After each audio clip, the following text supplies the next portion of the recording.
காட்டு வேலை ஏதாவது இருந்தால் கொடுங்கம்மா. நான் ஏன் உழைக்கிறேம்மா? ஏதாவது சோறு மட்டும் போடுங்கம்மா. சம்பளம் கூட எனக்கு வேண்டாம்மா. காட்டு வேலைலாம் இப்போதைக்கு ஒன்றும் இல்லைப்பா. அறுவடைக்குன்னு 1 மாதம் இருக்குது. அப்போ சொல்லி விட்ற அப்பவா. தம்பி 1 வாரமாக வேலையை கூப்பிட்டுட்டே இருக்கேன். அந்த வாரம் நீ ஏமாத்திட்டே இருக்கியப்பா.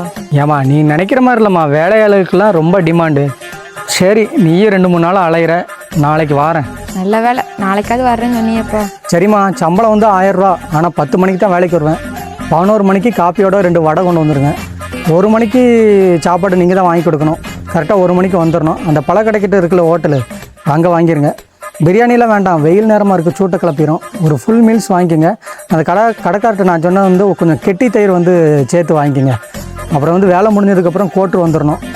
முக்கியமாக ஒரு விஷயம் சொல்கிறேன், வேலை நேரத்தில் பின்னாடி நின்றுக்கிட்டு நொச்சுன்னுக்கிட்டு அதை பண்ணுங்க இதை பண்ணுங்க அப்படிலாம் சொல்லக்கூடாது. என்னப்பா சம்பளம் கொடுக்குறவங்க இதை கூட சொல்லக்கூடாதாப்பா? ஏதோ என்னால் முடிஞ்சதை நான் பண்ணுவேன். அப்படியா இருந்தால் வேலைக்கு வரேன், இல்லைன்னா வேற ஆளை பார்த்துக்கோங்க. சரிப்பா, உன்னை சொல்லி என்ன பண்ண? காலம் கலிகாலம் ஆகிப்போச்சு.